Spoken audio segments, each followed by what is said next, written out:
दोस्तों उम्मीद है तव्हां ख़ुशि हूंदा, सभु ख़ैरियत सां हूंदा। ऐं तव्हां दोस्तनि लाइ अॼु मास्टर मंदू जो एल्बम आहे 10 बरखा में। एल्बम तमामु बहितरीनु आहे, सुठो आहे। ऐं तव्हांखे ज़रूरी ॻाल्हि ॿुधाए छॾियां दोस्तों, जेके बि ॾिसो पिया, हाणे जेको हीउ वीडियो ठाहियां पियो, फ़िलहालु हीउ वीडियो जेको आहे न आख़िरी आहे।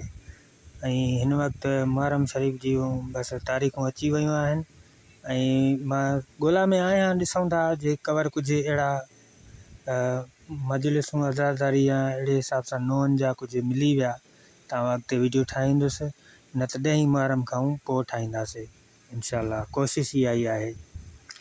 ऐं हिन एल्बम में काफ़ी सारा गीत आहिनि, बहितरीनु गीत आहिनि। ऐं हिन में हिकिड़ो मशहूरु गीत आहे जेको एल्बम खे अॻिते खणी वियो उन दौर में। तुंहिंजो आहियां तुंहिंजे प्यार जो कसम, मूंखे तुंहिंजे अखियुनि जे खुमार जो कसम। ऐं तव्हां दोस्तनि खे ज़रूरी ख़बर हुजे त हीउ रिलीज़ इंफॉर्मेशन वीडियो हूंदा ऐं हिन वीडियो में असां गीत शामिलु न कंदा आहियूं। हिन में अव्हांखे इहो ॿुधाईंदासीं त हिन एल्बम में कहिड़ा कहिड़ा गीत आहिनि या हिन एल्बम में काई माना ख़ासियत आहे, या वरी हिन एल्बम में अव्हांखे इहो ॿुधाईंदासीं त हिन में कहिड़नि कहिड़नि शाइरनि शाइरी कई ऐं कहिड़ा गीत हिन जा सुठा विया, कहिड़े साल में एल्बम आयो आहे। ठीकु आहे दोस्तों, हाणे कुझु दोस्तनि जा कमेंट्स ॾिसूं, उन खां बाद एल्बम जे बारे में ॿुधायूं था।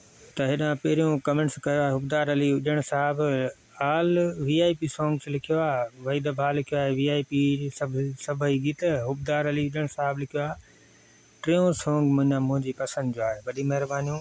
ऐं उन खां पोइ सिराज अमन लाशारी भाउ लिखियो आहे त 2007 में एल्बम आयो आहे 8हों। ऐं हेतऊं वहीद भाउ लिखियो आहे वेरी नाइस, अदा 2007 में कोन आहे, तव्हां भले थोरी जांच कयो। ठीकु आहे। ऐं दोस्तनि जा कमेंट्स पूरा थी विया आहिनि। ऐं हाणे ॾिसूं था हिन में गीत कहिड़ा कहिड़ा आहिनि, कहिड़नि शाइरनि लिखिया आहिनि। पहिरियों गीत लिखियो आहे रहीम बख़्श साहिबु। गीत जा बोल आहिनि तुंहिंजे प्यार जो कसम, ज़बरदस्त ऐं बहितरीनु पहिरें नंबर गीत। ऐं हिन गीत जेको तमामु घणी कमाई कराई हिन एल्बम खे, ऐं तमामु घणो इहो गीत हलियो, तमामु घणो। उन खां पोइ पांधन जोखियो साहिब जी शाइरी आहे महिमान थी अची मिठा, ज़बरदस्त गीत आहे बि।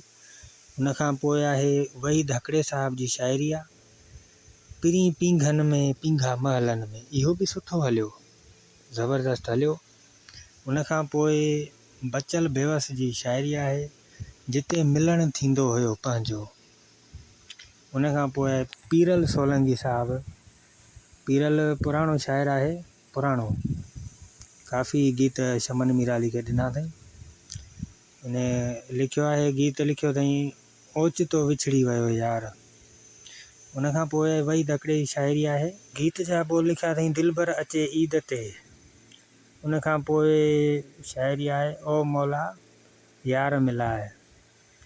ऐं उन खां पोइ नज़ीर साहिब जी शाइरी आहे मां शौक़ मां दिलि ॾिनी यार खे।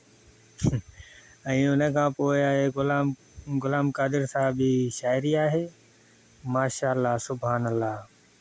उन खां पोइ अला ॾिनो साहिब जी शाइरी आहे आख़िरी गीत तोसां यारी उमिरि भर निभाईंदुसि, ज़बरदस्त गीत आहे।